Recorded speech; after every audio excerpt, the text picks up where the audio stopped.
Leviticus 6.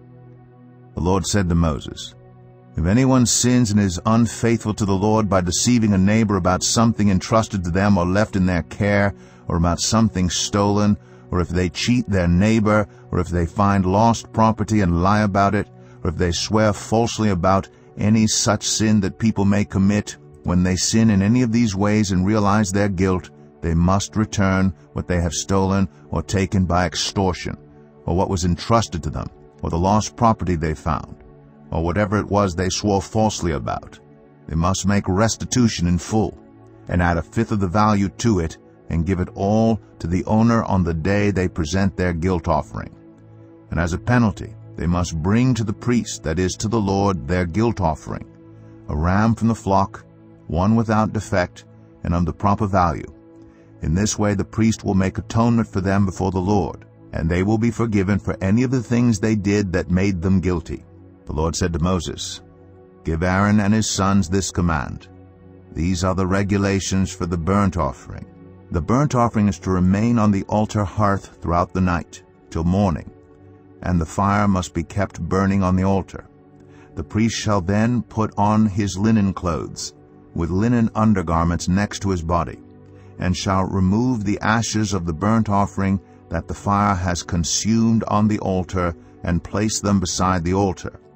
Then he is to take off these clothes and put on others, and carry the ashes outside the camp to a place that is ceremonially clean.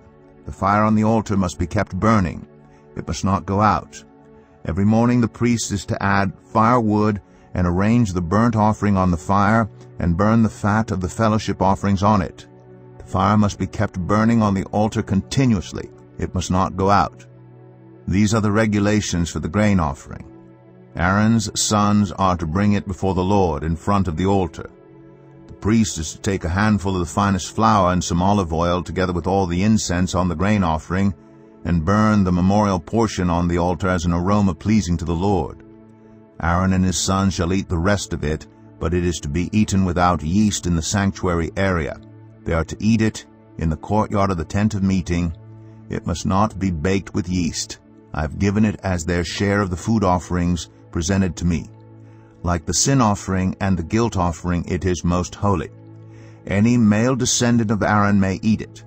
For all generations to come, it is his perpetual share of the food offerings presented to the Lord. Whatever touches them will become holy."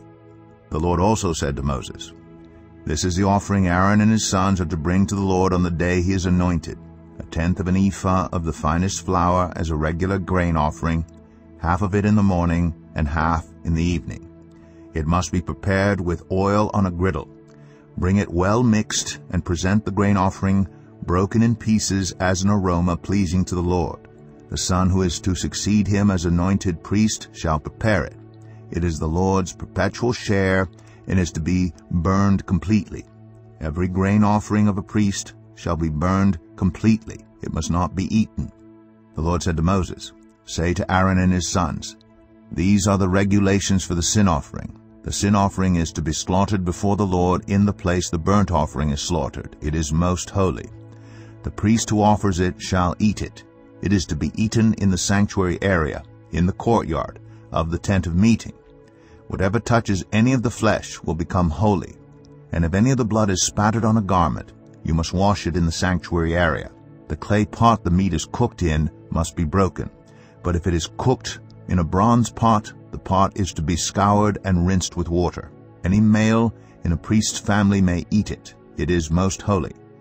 But any sin offering whose blood is brought into the tent of meeting to make atonement in the holy place must not be eaten. It must be burned up.